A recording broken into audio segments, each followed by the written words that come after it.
Hi, this is Curt and welcome to another edition of Fire Law Roundup.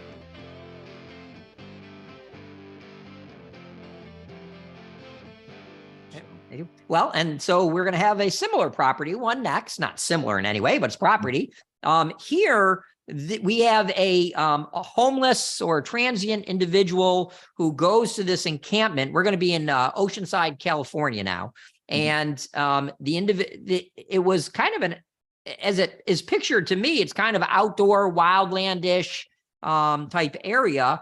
In any event, there's a fire, and the individual dies in the fire, is not found for some time. And the lawsuit, there's a lawsuit against the fire department, which is crazy to me. But there's also against a property owner. Property owner, I kind of understand what they claim, at least. This is just a lawsuit, right? No court decision. But what they claim is that the property was such a fire hazard that should have been cleared, the brush should have been cleared, et cetera. And a landowner may have that duty in California. It's wildfire season. California is a big wildfire area. Maybe they say this is dangerous. On the other hand, maybe the property owner says, listen, we own so much property as a municipality, right? They're in San Diego County. Maybe they say that it's financially unreasonable for us to clear all brush. We can't prevent all wildfires. The difference here is if, people are staying there, I bet there's a heightened duty, I'm guessing in California, to make sure the property's safe. That said, we don't represent San Diego and Oceanside. We want to talk about the fire department's liability. And I just don't see it unless there's some municipal code that requires them to clear the land, which is impossible to imagine. All of California is a wildfire hazard. So I can't see how there's any liability here other than maybe to the property owner, right? Understandably, I could see that.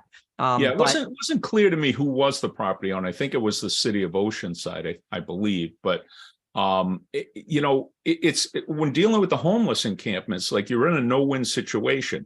If you throw them out, you got a problem. If you allow them to stay, but you require them to take certain safety precautions, which they can't afford, you've got a problem. And then if you don't do anything, you've got a problem. And I think that's a classic situation where the public duty doctrine is going to at least become part of the defense. Now, one allegation, and they didn't really sharpen the distinction here, but has to do with them missing the body when they searched the encampment for the fire. They didn't find the plaintiff's or the decedent's body. And, I have a special category on my database for missed bodies, and it happens. It happens at structure fires. This is, I think, the first one I've seen of a wildland fire, or it's not clear to me whether he was in a structure or not. But bottom line is they're alleging that the fire department has some culpability for missing the body, not doing. And it was a family who found him ultimately when they went back, which is kind of horrible, but not the fire department's fault, probably. And it's not the first time that we've had family members go in and find a body. It's at a fire where the fire department had looked and the fire department did not find him. So it's not the first time. It's the first one I'm aware of in a wildland environment. Most of them are in structure fires, but.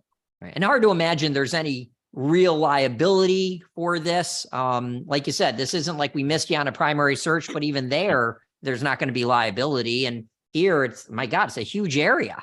So unless there's any representations, like I promise you he's not here, but what could the damages be? A couple of months ago, maybe you and I had a crazy lawsuit we talked about where a fire department received a dead body and then started intubating it, right? And practicing on it. And they were seeking a lot of money. Okay, I could see that where you're meddling with a dead body. Here, what damages are there? It's not for the death.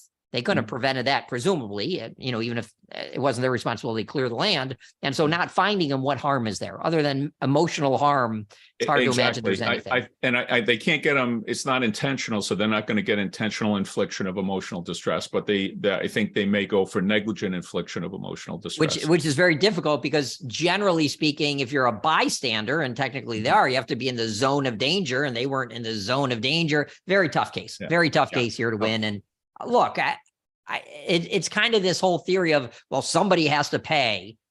It's a horrible thing that happened. I guess I'd turn around to the family and say, why didn't you take them in?